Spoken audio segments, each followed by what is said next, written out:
আমরা জীবনে এমন কিছু সময় ব্যয় করি বা এমন কিছু সময় আমরা জীবন থেকে হারিয়ে ফেলি, যখন আমরা অনেক কিছু হারিয়েও আমাদের নিজেদেরকে সংযত রাখতে হয়। আমাদের নিজেদেরকে কিছু পরিমাণে স্যাক্রিফাইস করে হলেও সম্পর্ক টিকিয়ে রাখতে হয়। আমাদের সেই দুর্বলতাকে অনেক অমানুষ আছে যারা সুযোগ হিসেবে কাজে লাগায়, তারা আমাদের উপর চড়াও হয়, আমাদেরকে বিভিন্নভাবে কাজে লাগায়, ইউজ করে। আবার যখন সুদিন শেষ হয়ে যায় আমাদের, তখন তারা আমাদেরকে একা ফেলে রেখে চলে যায়। এমন বহুরূপী শয়তানের অভাব আমাদের আশেপাশে খুব যে কম তা কিন্তু নয়। বলতে গেলে বলতে হয় এই সংখ্যাটা মোটামুটি একটি বেশি পরিমাণের, যারা বসন্তের কোকিল হয়ে আমাদের জীবনে আসে, যারা কেবল সুসময় দেখে আমাদের জীবনে আসে।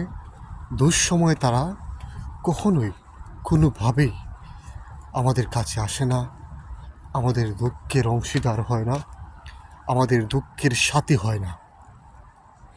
তারা সবসময়ই সুবিধা গ্রহণ করতে ভালোবাসে, তারা সবসময়ই জীবনের সুবিধা গ্রহণ করে। তারা যখনই আমাদের সুসময় দেখে, ঠিক তখনই তারা আমাদের সাথে বেড়ে, আমাদের সাথে মোলাকাত করে, আমাদের সাথে বন্ধনে আবদ্ধ হয়।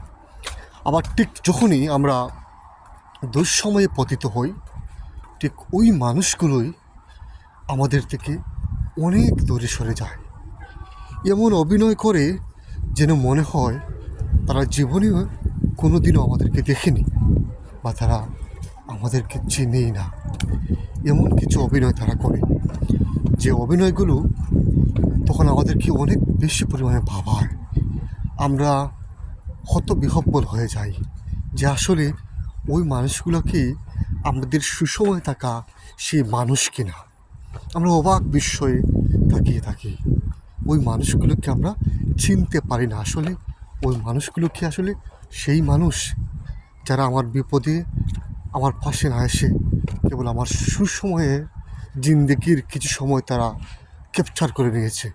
আমরা তখন খুবই হতবিহ্বল হয়ে যাই, খুবই বিস্মিত হয়ে যাই। কিন্তু তখন আমাদের কিছু করার থাকে না, আমরা কেবল ওই মানুষগুলোকে চিনে রাখি।